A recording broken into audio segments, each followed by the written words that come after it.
नमस्ते बच्चों, Sonia Verma Hindi classes YouTube channel में आप सभी का स्वागत है। और आज मैं आपके साथ डॉक्टर नगेंद्र के इतिहास से संग्रहित भक्ति काल के मुख्य प्रश्नों की 5वीं प्रश्नावली साझा करूंगी। तो चलिए वीडियो को आरंभ करते हैं। आज की प्रश्नावली 439वें नंबर के प्रश्न से मैं आरंभ कर रही हूं और इसका पहला प्रश्न है, मध्वाचार्य जी का संप्रदाय कौन सा है या उन्होंने किस संप्रदाय की स्थापना की? तो मध्वाचार्य जी ने ब्रह्म संप्रदाय की स्थापना की। विष्णु स्वामी नाम के कितने आचार्यों का परिचय हमें इतिहास ग्रंथों में मिलता है? तो 3 विष्णु स्वामी आचार्यों का परिचय हमें इतिहास ग्रंथों में प्राप्त होता है। अगला महत्वपूर्ण प्रश्न है, रुद्र संप्रदाय के प्रवर्तक कौन थे? तो विष्णु स्वामी जी थे। विष्णु स्वामी जी की शिष्य परंपरा में कौन कृष्ण भक्त आचार्य आते हैं? तो वल्लभाचार्य जी आते हैं।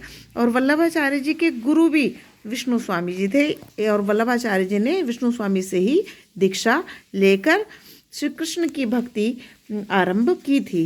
वल्लभाचार्य जी का जन्म कहाँ हुआ? तो चंपारण में उनका जन्म हुआ था। वल्लभाचार्य जी ने कैसी भक्ति का विधान किया? तो वल्लभाचार्य जी ने श्री कृष्ण की मर्यादा भक्ति व पुष्टि भक्ति का विधान अपने संप्रदाय में किया। वल्लभाचार्य के मत को क्या कहा जाता है? तो उसे पुष्टि मार्ग कहा जाता है। पुष्टि मार्ग को मानने वाले भक्त क्या कहलाते हैं? तो वह पुष्टि मार्गी कहलाते हैं। अगला महत्वपूर्ण प्रश्न है, मैंने इंडिकेट भी कर दिया है और मैं हर प्रश्नावली में महत्वपूर्ण प्रश्नों को इंडिकेट कर देती हूँ। तो वल्लभाचार्य जी का सिद्धांत क्या कहलाता है या उन्होंने किस सिद्धांत का प्रतिपादन किया? तो उन्होंने शुद्धाद्वैतवाद का प्रतिपादन किया।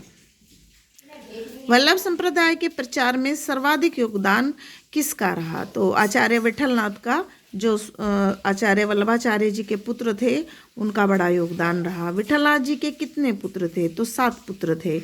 अष्टछाप की स्थापना किसने की? तो गोस्वामी विठलनाथ ने सन 1565 ईस्वी में अष्टछाप की स्थापना अपने और अपने पिताजी के 4 शिष्यों को लेकर की थी। वाल्मीकि रामायण की कथा महाभारत में किन स्थलों पर वर्णित हुई है या किन प्रसंगों में वर्णित हुई है? बड़ा महत्वपूर्ण प्रश्न है। तो 3 पर्वों में वह या 3 प्रसंगों में वह वर्णित हुई है, अरण्यक, दौड़ और शांत पर्व में।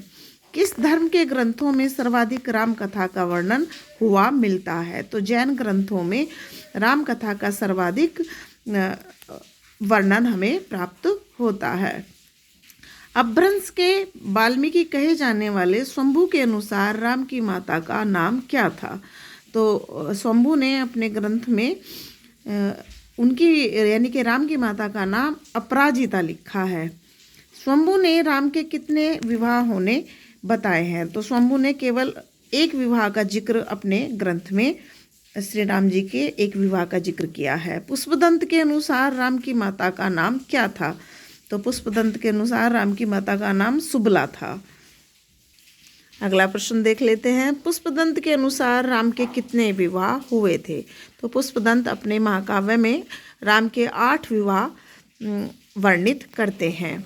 राम भक्ति में सर्वप्रथम किन भक्तों की वाणी के माध्यम से प्रस्फुटित हुई? यानी कि राम भक्ति जो है वह सर्वप्रथम किन भक्तों की वाणी से प्रस्फुटित हुई? तो आलवार संतों ने सबसे पहले राम की भक्ति में अपने आप को लगाया और वही राम के प्रथम या सर्वप्रथम भक्त साहित्य जगत में माने जाते हैं।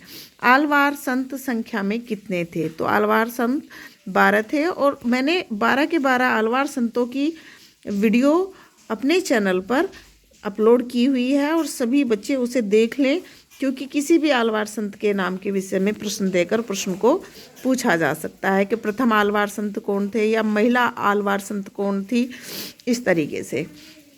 तो वहाँ से आप उस वीडियो से देख सकते हैं कि कुल 12 आलवार संत कौन से थे। 7वें आलवार संत कौन थे?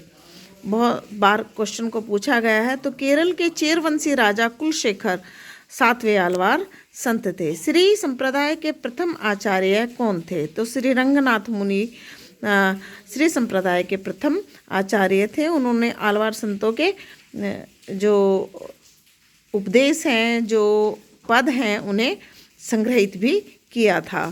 सैद्धांतिक दृष्टि से राम भक्ति को परिपुष्ट किन संप्रदायों ने किया? तो श्री संप्रदाय तथा ब्रह्म संप्रदाय ने उसे परिपुष्ट किया, यानी कि मजबूत किया। आलवार संतों के गीत किस नाम से संग्रहित किए गए? तो आलवार संतों के गीत प्रबंधम या दिव्य प्रबंधम के नाम से संग्रहित किए गए।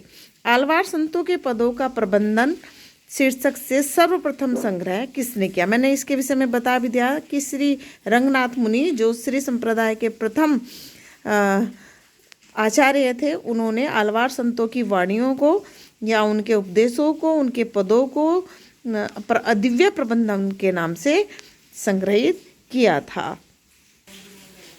आज की वीडियो में बस इतना ही। आशा करती हूँ आज की वीडियो में संग्रहित इन प्रश्नों से आप लाभान्वित होंगे। ऐसे ही नवीन जानकारियों से युक्त प्रश्नों को लेकर मैं आपसे कल फिर मिलूँगी। यदि वीडियो पसंद आए तो वीडियो को लाइक कीजिए, चैनल को सब्सक्राइब कीजिए और वीडियो को ज़्यादा से ज़्यादा शेयर कीजिए ताकि ज़्यादा से ज़्यादा बच्चे इसका लाभ उठा सकें। तो चलिए कल फिर मिलते हैं ऐसे ही नवीन प्रश्नों से युक्त वीडियो में। तब तक के लिए नमस्ते, धन्यवाद।